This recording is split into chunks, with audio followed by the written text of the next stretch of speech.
parents bought a DVD of Woodstock and played Jimi Hendrix's performance. That was the best, because he's playing with his teeth and going woo woo and making all these spaceship noises.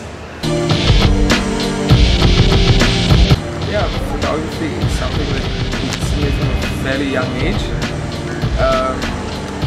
What really got me into it was my father just randomly gave me his an SLR, but a film SLR.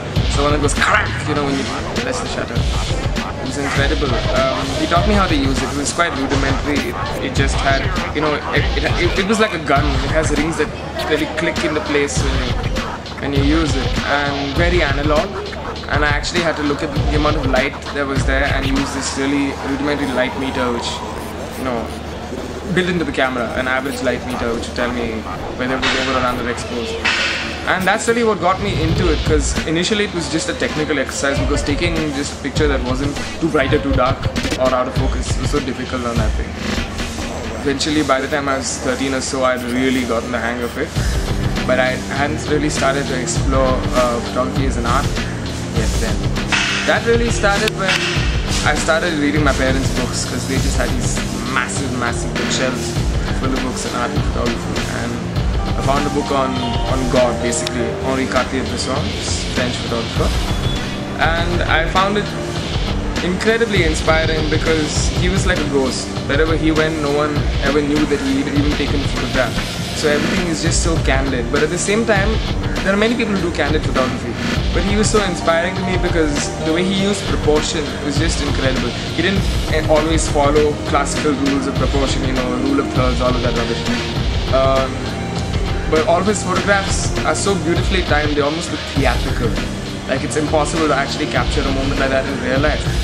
And to be able to do something that is so spontaneous, but at the same time visually, to me, in perfect proportion, and in terms of the way he used light, I thought that was just the most incredible thing. And I really just been taking pictures of anything and everything since then.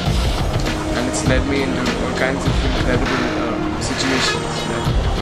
What got me into music, when I was around the same age, around 9 or 10, a senior of mine in school, senior meaning he was like 8 years older than me, he was ready to graduate, but he kept failing, so he was good enough.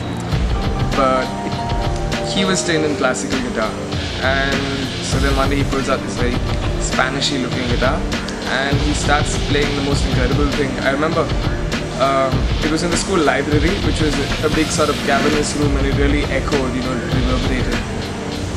And it was like, you know, the only way it could have been a bigger spectacle is if he'd set it on fire and smashed it.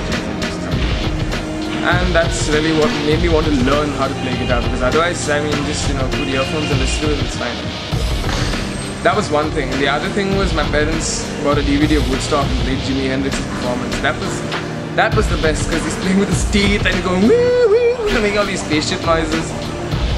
That was crazy. That's what made me want to play electric guitar, and because my neighbors aren't such big fans of the spaceship noises. But yeah, it's quite incredible.